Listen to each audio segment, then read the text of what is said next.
Dad spent my college fund on his 25-year-old girlfriend, then she spent his money on her 30-year-old boyfriend, but now he demands money again, saying I owe him. Hey Reddit. So this is going to be long, but I need to get this off my chest because what's happening right now is absolutely wild. I'm 29 male, and my dad just showed up at my condo last week demanding 50,000 bucks because apparently I owe him for raising me. The absolute audacity of this whole situation. But let me back up and give you the full story, because this goes way deeper than just some random shakedown. My mom died when I was 9 from ovarian cancer. She was 34.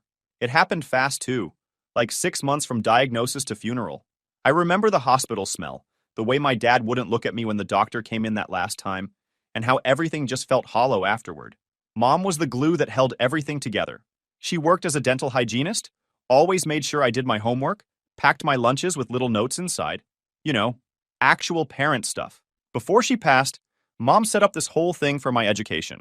She'd been saving since I was born, had it in some kind of trust fund specifically for college. Her parents helped contribute too.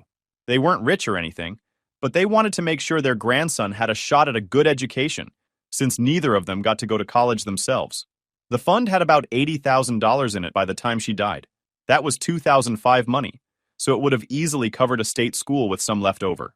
Mom made my dad promise, and I mean really promise, like deathbed promise, that the money would only be used for my education.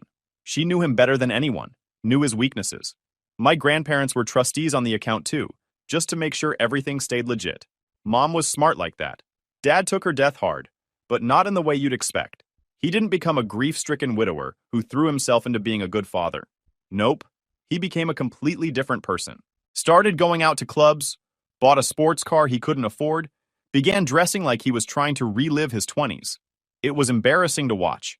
I basically raised myself from age 9 to 18. Dad worked as a sales manager at a car dealership, so he had the income to keep the house and bills paid. But actual parenting? That died with Mom. He'd come home at 10 p.m. smelling like perfume and cigarettes, mumble something about work dinners, then pass out on the couch. Breakfast was whatever I could pour into a bowl. School events? Never showed up.